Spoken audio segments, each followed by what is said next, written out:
તો આ તરફ અમદાવાદમાં પણ ફાયર વિભાગનું ચેકિંગ બીજા દિવસે પણ યથાવત જોવા મળ્યું। શિલજ ખાતે આવેલ આનંદ નિકેતન સ્કૂલમાં ચેકિંગ કરવામાં આવ્યું। ફાયર વિભાગના નિયમોનું પાલન થાય છે કે નહીં તેનું ચેકિંગ કરાયું। આનંદ નિકેતન સ્કૂલમાં સ્મોક ડિટેક્શન જોવા ન મળ્યા। ફાયર વિભાગે સ્મોક ડિટેક્શન નાખવા માટે સૂચન આપ્યું।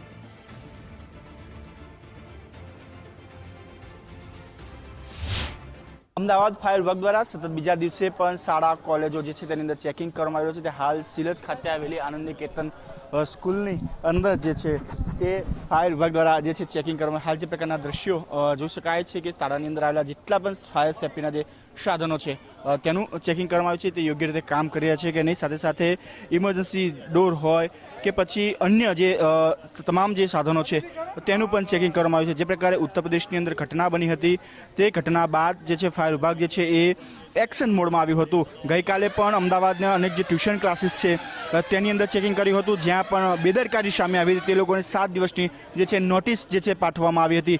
નોટિસ પાઠવ્યા બાદ તેમને 7 દિવસની અંદર યોગ્ય કામગીરી કરવામાં આવશે। જો કામગીરી નહીં કરવામાં આવે તો તેને જે છે સીલ કરવાની પણ કામગીરી હાથ ધરી શકાય છે। ત્યારે આજે ફાયર વિભાગ દ્વારા સતત બીજા દિવસે અમદાવાદના શિલજ ખાતે આવેલી જે બિલ્ડિંગ છે ત્યાં જે છે ચેકિંગ કરવામાં આવી રહ્યું છે। સાથે જ આપણી સાથે જાડેજા છે, તેમની સાથે વાત કરું। સાહેબ, જે પ્રકારે આજે ચેકિંગ કરવામાં આવ્યું છે, શું માહિતી આજે? અમદાવાદ ફાયર બ્રિગેડ ડિપાર્ટમેન્ટના જે નોર્થ વેસ્ટ ઝોન છે એમાં આનંદ નિકેતન સ્કૂલ છે, એમાં ઘણી બધી સ્કૂલોનું અત્યારે સરપ્રાઇઝ ફાયર ઓડિટ ચાલુ છે।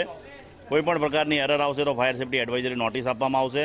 Active fire protection, passive fire protection, emergency evacuation route, ભાગવાનો રસ્તો, સ્મોક વેન્ટિલેશન મેનેજમેન્ટ, બધી જ વસ્તુ આપણે ચેક કરીએ છીએ અને કોઈપણ પ્રકારની એરર આવશે તો ફાયર સેફ્ટી એડવાઇઝરી નોટિસ આપીશું। બિલકુલ, તો જે પ્રકારે જોવા મળે છે કે જો કોઈ પણ પ્રકારની એરર આ સ્કૂલની અંદર જોવા મળશે તો તેને જે છે એ નોટિસ આપવાની પણ કાર્યવાહી કરવામાં આવશે। હાલ ફાયર વિભાગ દ્વારા અમદાવાદની અલગ અલગ હવે સ્કૂલોની અંદર પણ ચેકિંગ કરવામાં આવી રહ્યું છે, જ્યાં બેદરકારી શાળાઓની પણ જોવા મળશે તો તેને 7 દિવસની નોટિસ આપવામાં આવશે અને 7 દિવસો બાદ જો તેની પર યોગ્ય કામગીરી નહીં કરવામાં આવે તો સ્કૂલોને પણ સીલ કરવાની કાર્યવાહી હાથ ધરવામાં આવી શકે છે।